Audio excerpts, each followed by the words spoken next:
30 रुपया के लागत बा, अब 1500 में जाता, तो क्या बोला जाए।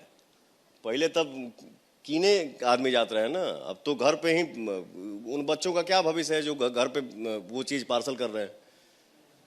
तो पवन सिंह यानी ये कह रहे हैं कि बिहार में भले ही शराबबंदी लागू हो लेकिन खुलेआम शराब बिक रही है। बिल्कुल सर, होम डिलीवरी हो रही है शराब की। बिल्कुल।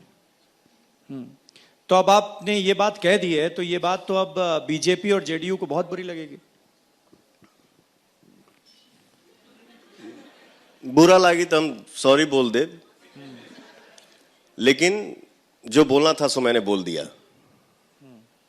और ये मेरे मन में था कि किसी दिन बोलूंगा ही बोलूंगा, ये चाहे जिसको जैसा लगे। चलिए, तो टीवी 9 का मंच जो है वो एक ऐसा मंच बन गया जिस पर पवन सिंह नई नई बातें कह रहे हैं, अपने दिल की बातें कह रहे हैं, तो ये हमारे लिए अच्छी बात है। अब ये भी बता दीजिए कि तेजस्वी यादव की खूब चर्चा हो रही है। तेजस्वी यादव नेता प्रतिपक्ष हैं, अपने आप को मजबूती से साबित किया है, तो तेजस्वी यादव आपको कैसे नेता लगते हैं? युवाओं की बात भी करते हैं वो। बहुत अच्छे हैं, बहुत अच्छे। बिल्कुल। देखिए, मैं पर्टिकुलर किसी को टारगेट करके अभी नहीं बोल सकता हूं,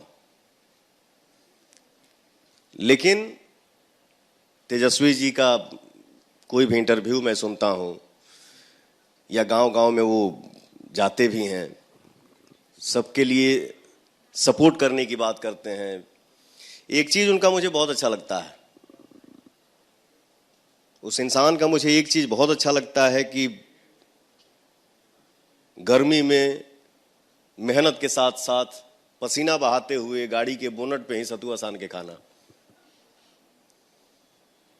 तो उनमें कुछ है, मिट्टी वाली बात है, जमीन से जुड़े हैं, और उनको देख के, उनको सुन के ऐसा लगता है कि वो अच्छे इंसान है।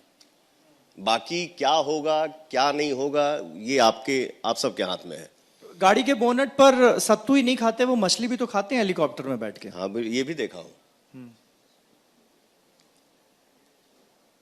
तो खाते हैं तो ये कोई गुनाह थोड़ी करते हैं। अच्छा, प्रशांत किशोर की इस बार बहुत चर्चा है। प्रशांत किशोर आपको कैसे लगते हैं? वो कह रहे हैं कि हम ऑल्टरनेटिव पॉलिटिक्स लेकर आए हैं, नई बातें कर रहे हैं।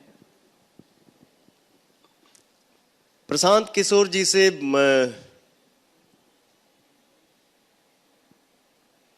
मैं मिला नहीं हूं अभी तक। एक इंटरव्यू में देख रहा था, हमारे गांव का एक बाजार है जिसका नाम है सरैया, तो सरैया में गए थे तो ऑडियंस ने पूछा, आप पावर स्टार के क्षेत्र में आए हैं, क्या कहेंगे? तो उनके मुंह से जो वर्ड निकला ना, वो मुझे अच्छा नहीं लगा। क्या कहा उन्होंने? उनके मुंह से ये निकला कि राजनीति किसी का बपौती नहीं है। सर, ये तो खैर अभी बोलूंगा नहीं, बट मुझे अच्छा नहीं लगा। अब मान लीजिए कि आपके गांव में हम जाएंगे, आपका नाम पूछेंगे तो लोग यही कहेगा ना कि आप फलानवा के गांव में आए हैं, ये फलाना का घर है। अब वहां जाके आप उल्टा जवाब देंगे कि राजनीति किसी का बपौती नहीं है, तो ये सुन के अच्छा नहीं लगा। प्रशांत किशोर तो इसी मंच पर बोल के गए तेजस्वी यादव को नवी फेल, और ये भी कहा उन्होंने कि मैं ये कहता हूं तो क्या गलत कहता हूं, मैं चैलेंज देता हूं आज इस मंच से कि वो मैट्रिक पास करके दिखा दें। नहीं कर पाएंगे। नवी फेल क्या विकास करेगा?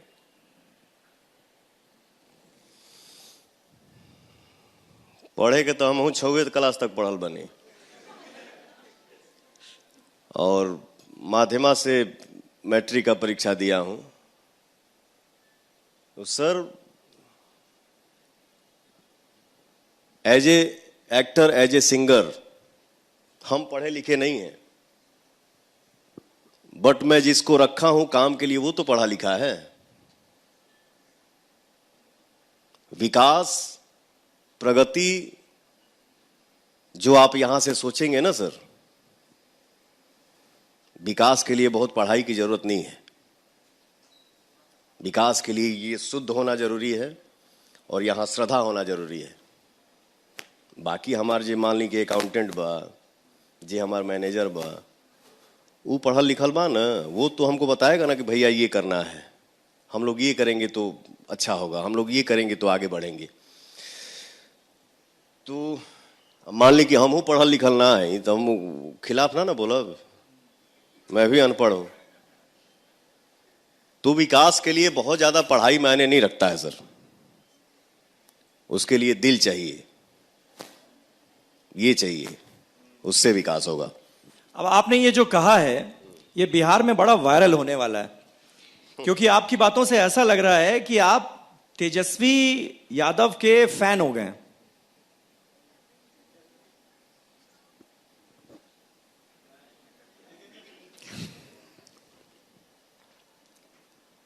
देखिए, जैसे आपने कहा ना कि एक समय में उनका चलता था, आज के समय में आपका उनका चल रहा है।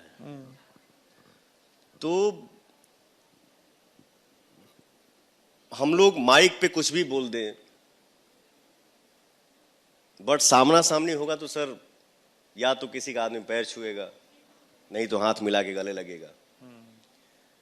तो तेजस्वी जी हमारे बड़े भाई जैसे हैं, मैं उनको बड़ा भाई मानता हूं, और इससे ज्यादा क्या कह सकता हूं सर।